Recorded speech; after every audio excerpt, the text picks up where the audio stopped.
Imaginez un instant. Un livre écrit il y a plus de 100 ans.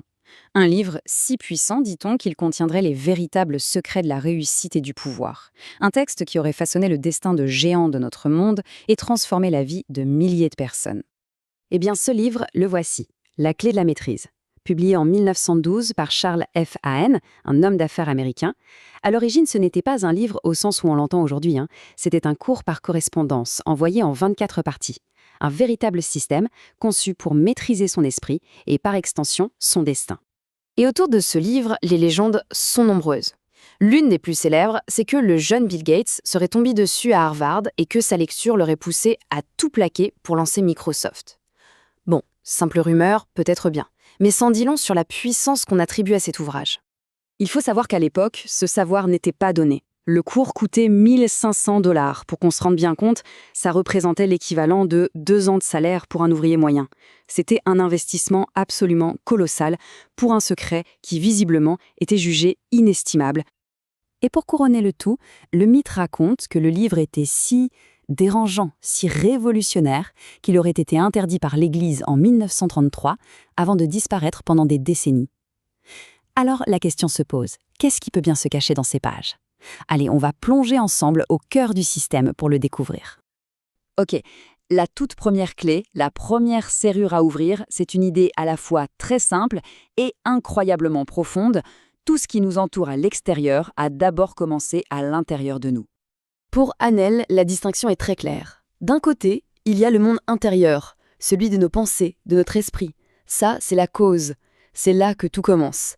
Et de l'autre côté, il y a le monde extérieur, nos conditions de vie, les circonstances, mais tout ça, ce n'est que l'effet, un simple reflet de ce qui se passe à l'intérieur. Cette citation du livre résume parfaitement l'idée. Le point de départ de tout, que ce soit la richesse, la santé ou même l'échec, ne se trouve pas dans le monde matériel, il se trouve dans notre façon de penser. En gros, notre pensée est la matière première avec laquelle on sculpte notre vie. Et là, la conclusion est radicale. Essayer de changer les circonstances de sa vie sans d'abord changer ses pensées, c'est comme essayer de modifier son reflet dans un miroir sans bouger soi-même.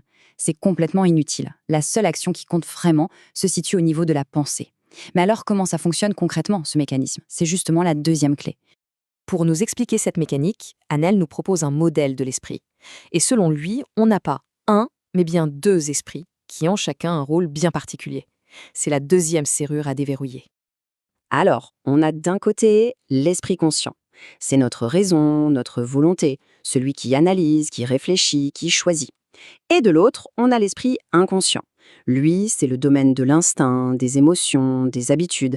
Et surtout, c'est la source de toute notre puissance créatrice. La salle des machines, si on veut. Hahn utilise une métaphore vraiment parlante. Le conscient, c'est le gardien de la porte de l'inconscient. Son boulot, il est crucial, c'est de filtrer les pensées. Pourquoi ? Parce qu'une fois qu'une idée a franchi cette porte et qu'elle est acceptée par l'inconscient, celui-ci va tout faire pour la réaliser, sans se demander si elle est bonne ou mauvaise pour nous. Et la puissance de cet inconscient, d'après le livre, est quasi illimitée. Il serait le gardien de notre mémoire, le moteur de nos habitudes, la source de nos meilleures intuitions. Il ne dormirait jamais. Et plus fort encore, il serait directement connecté à une sorte d'intelligence universelle, tout en gérant en silence les milliards de processus qui nous maintiennent en vie. C'est une force colossale à notre disposition. Ok, comprendre la théorie, c'est une chose, mais la clé de la maîtrise se veut avant tout un manuel pratique. Alors, on arrive à la troisième clé, comment on fait pour utiliser consciemment ce pouvoir et modeler sa réalité. Le système propose une méthode très concrète, en 3 étapes. D'abord, la détente physique. Un corps tendu, c'est un esprit bloqué. Ensuite, la visualisation. Il s'agit de se créer une image mentale ultra précise de ce qu'on désire atteindre. Et enfin, l'affirmation pour vraiment imprégner l'inconscient de cette nouvelle réalité. Voilà un exemple typique d'affirmation qu'on trouve dans le livre.